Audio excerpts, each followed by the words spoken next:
Ang susunod na senaryo ay magbubukas sa tagapagsalaysay na naglalarawan kung paano ni-reshuffle ng genetic mutation ang batas ng mundo.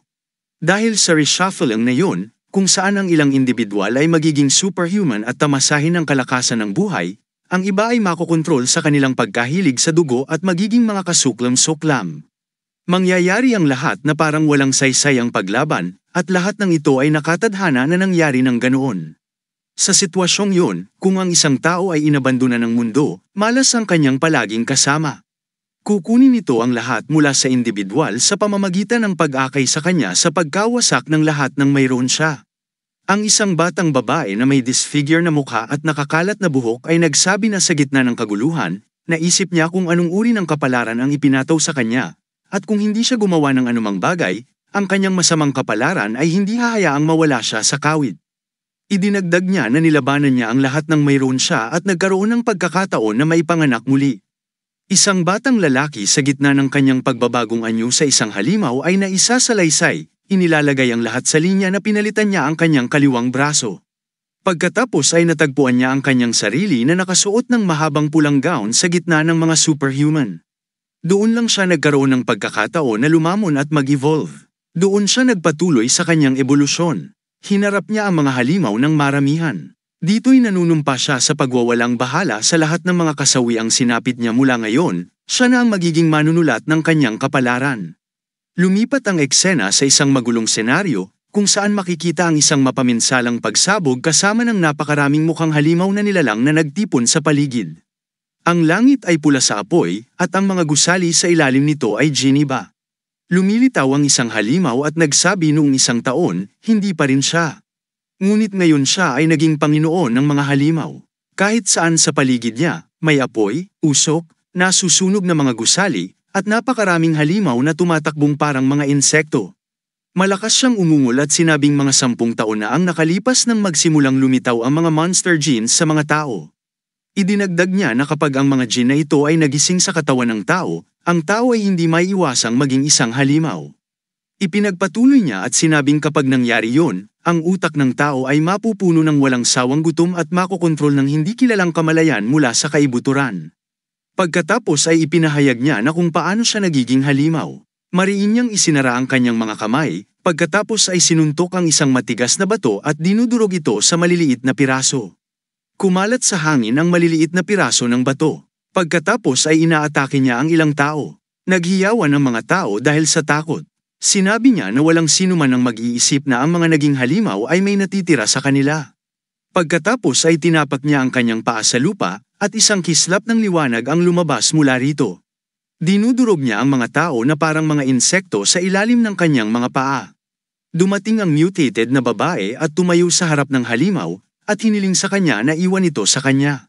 Sinisikap ng batang babae na protektahan ang mga tao. Habang ginagawa niya yon, may lumabas na purple light sa kanya. Sinasamantala ang kanyang kanlungan, ang mga tao ay tumakbo palayo sa halimaw. Tinawag ng batang babae ang halimaw na Zincon, at sinabihan siyang huwag hayaang mapunta sa kanyang isipan ang mutation.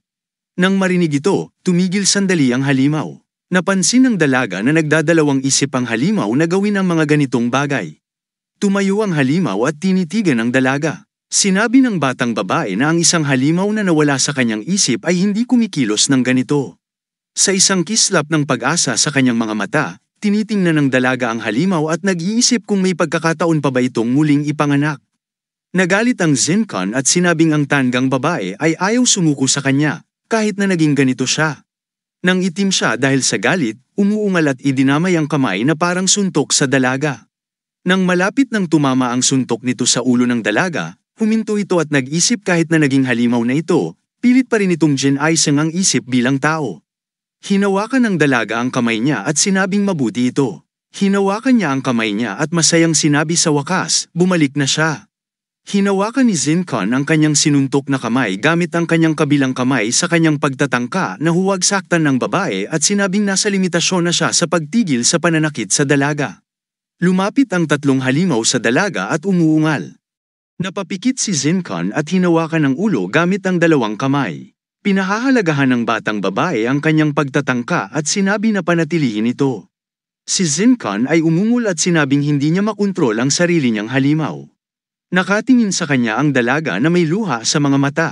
Nawala ng kontrol si Zencon sa kanyang pag-iisip ng tao, sinuntok ng husto ang babae, at halos patayin siya. Si Zencon ay umuungal sa galit, humahampas sa lupa, at sinisira ang mga bagay sa paligid niya. Sa muling pag-atake ni Zencon sa babae, itinaas niya ang kanyang kamay patungo sa kanya at sinabi sa kanya na huwag hayaan ang kanyang sarili na kontrolin pa ng halimaw. Habang lumilitaw ang refleksyon ng dalaga sa kanyang mga mata, naiisip niyang hindi siya dapat maging ganito. Ang kanyang halimaw na mata ay naging mata ng tao at tinawag niya ang batang babae, si Jaizu. Bumagsak na ang dalaga sa lupa noon. Nagtatakbo ang mga gutom na halimaw patungo sa batang babae upang pira-piraso ito at kainin. Iyon ay nang kontrolin ni Zencon ang kanyang sarili at sinisigawan ang iba pang mga halimaw. Sinabi niya sa kanila na lumayo sa mga batang babae at pinagpira-piraso ang mga ito. Mukhang huli na, sumisigaw siya dahil sa panghahamak at tinawag silang mga kasuklam-suklam na nilalang na Samire sa mundo. Lumilipad ang ilang halimaw papunta sa kanya at inaatake siya. Hinampas niya sila pabalik at patuloy na pinapatay ang mga halimaw na ito. Sinisigawan niya ang kanyang sarili at sinabi na dapat ay nakuha niya ang kontrol ng mas maaga. Tinawag niya ang pangalan ni Jaizu at muling nabuhay sa kanyang hitsura bilang tao. Parang naguguluhan siya, tinanong niya siya kung hindi siya pinatay ng ibang mga halimaw noon. Nag-spray siya ng cologne sa mukha at umuubo. Maya-maya, tiningnan niya ang bote at tinanong kung cologne ba ito. Hinawakan niya ang kanyang mukha at sinusubukang kilalanin ang kanyang sarili. Sinusubukan niyang pumili ng isang bagay mula sa lupa, kung saan may isang puting bag na nakalatag sa tabi nito, kasama ang isang bill. Ipinakita ng panukalang batas ang petsa ng 15 ng Hunyo at ang taong 2025. Sinasalamin ni Zencon na ito ang ika-6 na araw pagkatapos ng kanyang pagsusuri sa pasukan at isang araw bago ang kanyang genetic testing. Idinagdag niya na bukas ay ang araw kung kailan niya malalaman ang kanyang genome ay naglalaman ng monster gene. Sinabi niya na magkakaroon siya ng locator na ilalagay sa kanyang katawan at madidiskrimina siya laban sa sanhi ng takot. At pagkatapos ay ibubukod siya sa lipunan dahil siya ay isang uri ng ticking time bomb. Tinitingnan niya ang sarili sa salamin. Samantala, dumating ang boses ng isang batang babae, nagsasabing naririnig niya ang pagtawag niya sa mga pangalan ng ibang babae. Nang marinig ang boses, lumingon siya at tumingin sa stained glass na pinto ng banyo. Sa palagay niya, sa wakas ay nakakuha na siya ng bagong pagkakataon sa buhay. Tinitigan niya ang anino na refleksyon ng dalaga. Umuubo siya at sinabing hindi siya matatawag na mabuting bakla. Pagkatapos ay tiningnan niya ang ilang mga mensahe sa kanyang telepono. Mayroon ding mga larawan ni Jaizu na may nakatype na mensahe sa ibaba. Sabi niya sa buhay na ito, tiyak na poprotektahan niya si Jaizu. Idinagdag niya na habang hindi niya mababago ang katotohanan na ang kanyang katawan ay naglalaman ng monster gene, siya ang makokontrol dito sa buhay na ito. Sa palagay niya ay dapat niyang paghandaan ng husto kung kailan ganap na magising ang kanyang halimaw na sarili. Sa tingin niya ay may 1 taon pa siya bago ito mangyari. Sinabi niya nang may determinasyon na sa pagkakataong ito, babayaran niya ang mga halimaw na Samire sa mundo. May plano daw siya para doon. Tumibok ang kanyang puso. Kapag hinawakan niya ang kanyang dibdib upang pakalmein ang kanyang puso, ang balat ng kanyang nakamute na mga braso ay napunit at kumikislap. Mukhang malapit na siyang mag-evolve sa sarili niyang halimaw. Iniisip niya na hindi niya dapat gisingin ang sarili niyang halimaw makalipas ang 1 taon.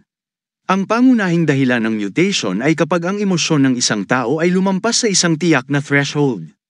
Iniisip niya na tiyak na nalampasan niya ito nang magising siya. Samantala, lumabas ang dalaga sa banyo at tinawag si Zencon. Nasa kalagitnaan siya ng kanyang ebolusyon noon. Sa palagay niya ay dapat niyang isagawa ang kanyang plano ng mas maaga. Walang paraan pabalik kapag nagsimula ang mutation. Lumabas ang babae sa banyo at nagsimulang maglakad papunta kay Zencon. Pinipigilan ni Zencon ang kanyang mutation hanggang sa puntong hindi ito mapapansin ng dalaga. Hinawakan niya ng mahigpit ang braso para baliktaran ang mutation. Ipinatong ng dalaga ang kanyang kamay sa kanyang balikat. Sinabi ni Zencon na kailangan pa niya ng ilang oras upang maalis ang utang na kanyang pinasukan. Bumalik siya sa dalaga at sinabing isa lang ito sa mga matalik na kaibigan niya at idinagdag na isa siyang hamak na scam at hindi siya karapat-dapat na magkaroon ng alinman sa kanila. Siya ay lumalabas sa mga silid kasama ng maraming babae at sinabing lahat sila ay hiwalay sa pasulong. Isang babaeng mapula ang buhok na agresibong sumagot sa kanya. Ano pa nga ba ang sinasabi niya? Sinabi niya sa kanya na tingnan ang kanyang abs at sinabi na naghintay siya ng napakatagal para sa kanya na maabot ang kanyang legal na edad. Paano niya ito nasasabi sa kanya? Sinabi niya na lahat sa kanila ay maaaring sinubukan ng mas maaga upang kumbinsihin siya, ngunit naisip nila na maaaring kumbinsihin siya ng GAE na magbago ang kanyang isip. Hawak siya ng lahat ng babae. Ang isa sa kanila ay nagsabi na maaari nilang ibahagi ang kanyang pag-ibig ng pantay-pantay. Sinabi ng isa pang batang babae na hindi niya alam kung gaano siya kaakit-akit. Ang isa pang babae ay humihiling sa kanya na bigyan siya ng pagkakataon. Shit, sabi ni Zen-kun. Alam niyang palagi siyang may gusto sa nakatatandang kapatid na babae dati, kaya nahanap niya ang kanyang sarili sa isang grupo ng parehong uri ng mga babae. Pinalaya niya ang kanyang sarili mula sa mga babae at tumakbo palayo sa kanila. Ang mga babae ay walang humpay na tumakbo sa kanya. Sinabi niya sa kanila na siya ay isang carrier ng monster gene. Maaari niyang aksidenteng mapatay silang lahat, kaya dapat silang maghiwalay. Ang sabi sa kanya ng babaeng pulang buhok ay paano niya nasasabi yun kung hindi man lang siya nasubak para doon. Sabi ng isa pang babae, kahit carrier siya, hindi yun bagay sa kanya, ayos lang sa kanya. Mabilis siyang tumakbo palabas ng corridor. Habang papalabas siya ng gusali, sinabi niyang lahat ng babaeng ito ay sinungaling. Sinabi niya noon, nang matuklasan nilang lahat na siya ay isang carrier, lahat sila ay iniwan siya ng mabilis tulad ng nalaman nila, maliban kay Zai Ziyu. Tumingin siya kay Zai Ziyu at sinabing kahit pa, nakatayo siya rito para sa kanya. Nilinggan siya ni Zai Ziyu na may ngiti sa labi. Habang papalapit ito sa kanya, sinabi niya na napunit ang kanyang puso ng 7 sa kanyang mabubuting kaibigan.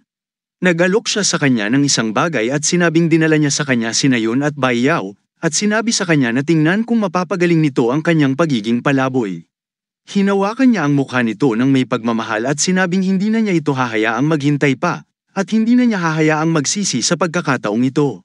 Gulat na gulat, tumingin si Zai Ziyu kay Zen-kun at tinanong siya kung bakit kakaiba ang kanyang kinikilos ngayon. Tinanong niya siya kung bakit siya ay napaka-touchy at lahat ngayon. Habang papalapit si Zen-kun sa kanya at sinusubukang maging intimate sa kanya, tinanong niya ito kung ano ang ginagawa niya at tinanong kung sinusubukan niyang halikan siya. Ang puso ni Zen-kun ay tumitibok at ang kanyang mga emosyon ay lumampas sa itinakdang limitasyon kung saan ang kanyang halimaw na sarili ay sumusubok na mangibabaw. Napagtanto niya yun at napapamura, ang kanyang halimaw na sarili ay nababalisa sa gutom. Nagsisimulang magbago ang kanyang mga facial features at siya ay naging isang halimaw. Nagagawa niyang baligtarin ang mutation. Tinanong siya ni Zai Ziyu kung ayos lang siya. Siya ay tumugon na siya ay gutom lamang at sinabi na kailangan niya munang alagaan ang kanyang gutom. Tumakbo siya palayo sa kanya at sinabihan siyang hintayin siya sa bahay. Darating siya at hahanapin siya pagkatapos ng ilang sandali. Tinanong siya ni Zai Ziyu kung siya ay nagugutom, kung gayon saan siya pupunta. Huminto siya sa labas ng isang tindahan ng damit at nagbasa sa isang lugar na, ayon sa mga estatistika, halos 5% ng populasyon ang carrier ng monster gene. Sa tingin niya, iyon ang dahilan kung bakit hindi pa bumabagsak ang lipunan sa kaguluhan, dahil ang mga nagdadala ng monster gene lamang ang makakapag-mutate sa mga halimaw. Nakasuot siya ng mahabang pulang gown at naglalakad sa gitna ng karamihan. Sinabi niya na ang mga tao ay palaging sasabihin na hanggat ang mga carrier ng gene ay maaaring kontrolin ang kanilang sarili o pumatay sa kanilang sarili sa sandaling sila ay mutate, ang lipunan ay mananatiling mapayapa. Idinagdag niya na ang mga ito ay mga walang kwentang pag-uusap sa moralidad. Sa totoo lang, sino mang normal na tao ay hindi magdadalawang isip na pumatay ng isang tao na nagdadala ng monster gene. Ang kanyang mga mata ay kumikinang, at sinabi niya na mukhang nakakita siya ng makakain. Samantala, may malakas na nagsasabi na mukhang nangyayari na naman ang isang mutation attack sa cinema at commercial district. Nakikita nila ang isang gusali na nasusunog sa nagliliyab na apoy. Ang mga tao ay tumatakbo dito at doon at humihingi ng tulong. Sinubukan ng isang halimaw na hulihin ang isang lalaki at nakiusap na huwag siyang kainin habang walang magawang tumatakbo palayo sa kanya. Tumayo si Zen-kun at nakita niya ang lahat ng nangyayari sa paligid niya. Iniisip ng tumatakbong lalaki kung bakit siya nakatayo doon. Itinulak siya ng lalaki sa harap ng halimaw at sinabing, kung ganoon nga, sige at mamatay ka sa kapalit niya. Malakas ang ungol ng halimaw. Tumingin si Zen-kun sa halimaw. Hindi siya pinansin ng halimaw at muling hinabol ang lalaki. Nagtataka siya kung bakit hindi niya ito pinansin. Tila nakilala siya bilang isa sa kanila. Iniisip ng tumatakbong lalaki na naiiwasan niya ang halimaw at sinabi kay Zonkun na hindi niya ito dapat sisihin. Samantala, inaabot siya ng halimaw. Bahagyang tumawa si Zonkun at sinabing nagsisisi siya, at tila makakain na siya ng walang anumang pag-aalala. Ang tumatakbong lalaki, na basang-basa ang mukha at na may sipon ng ilong, ay tumingin pabalik kay Zonkun at nabigla. Paanong posible na iniligtas ng mga halimaw ang lalaking iyon? Tinatanong niya ang sarili niya kung bakit hindi siya kinakain ng mga ito. Walang takot na umiiyak si Zonkun sa mga halimaw. Sinabi ni Zonkun na may isa pang dahilan kung bakit hindi pa gumuguho ang lipunan. At ang dahilan na yun ay ang mga nagising na kapangyarihan mula sa loob. Ang nalampasan ay nagtatag ng isang espesyal na departamento para sa kanila. Ang departamento ng pagpuksa, ipauwi na lang daw niya sa kanila. Isang grupo ng mga tao na nagawang hawakan ng sarili nilang halimaw ay humawak ng pader na bato sa pagitan ng mga halimaw at ng mga normal na tao upang protektahan sila mula sa mga gutom na halimaw. Dalawang tagapagligtas ang nagsisikap na hawakan ng pader na bato gamit ang kanilang mga kapangyarihan. Isang dilaw na ilaw ang kumikinang sa kanilang mga kamay. Ang isa sa dalawang tagapagligtas ay nagtanong sa isa kung ang lahat ng mga tao ay lumikas mula sa gusali. Sagot ng isa ay hindi, nasa loob pa rin si Lin Chai.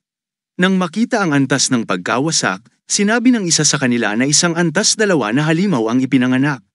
Ang isa ay nagsasabi na si Lin Chai ay isang matalinong manlalaban, kaya dapat walang anumang problema. Nagkalat ang mga bato sa hangin habang ang apoy ay lumalabas sa gusali. Palaipat-lipat ang eksena sa loob ng gusali. Isang batang lalaki ang nakikipaglaban sa isang malaking halimaw na nawala ang braso sa gutom na halimaw at hinawakan ng isang bata. Sa isa pa sinubukan niyang itago ang dalawa pang bata sa likod niya na may dugong umaagos ng masama mula sa isa sa mga balikat nito. Sinabi niya na ang isang braso kapalit ng 3 anak ay isang malaking kawalan para sa kanya. Ang mga gutom na halimaw ay umuungal. Nagsalita siya ng nakamamatay na apoy at naghagis ng malalaking apoy sa mga halimaw. Hindi daw siya makapaniwala na nawala ang isang braso niya sa level 2 monster.